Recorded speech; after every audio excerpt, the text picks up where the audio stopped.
was unprecedented. Maid of the Mist spokesman Kevin Keenan took several pictures of the flooded docks after the water's sudden rise this morning. The water was way up. Where on the pier it would have been for me chest high, and I'm 6'1", so it just was impossible for us to board any of our guests. It wasn't until early this afternoon, when the waters receded, that the Maid of the Mist boats and those of Hornblower Cruises on the Canadian side were able to resume operations. It really came at a bad time. This is one of the busiest weekends of the year, and we missed a number of cruises today that you can't get back. So what happened? Chalk it up to a confluence of events. The agency which controls the level of the river, including the flow over the falls and how much is diverted for hydropower on both sides of the border, says it began above the falls in an area known as the Grass Island Pool. Now, this is the area he's talking about. This is the Grass Island Pool. It's the area of the upper river just north of Grand Island where the water accumulates before it heads on over the falls. It is also where the water can then be diverted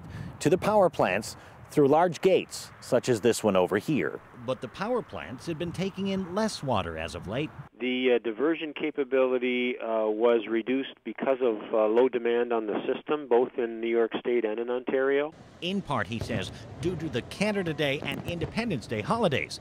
But they occur close to each other every year. There had to be something else, and there was. It's been a little cooler than normal lately. Typically with July day like today, we would expect warm temperatures, very humid, a lot of air conditioning load.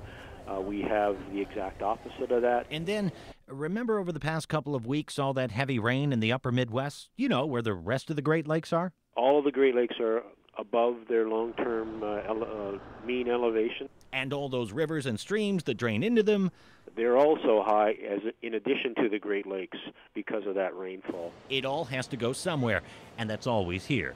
And with more coming in and less being taken out, they had to dump it fast. We had to release it when we reached our upper limit, and that was, during the early morning today.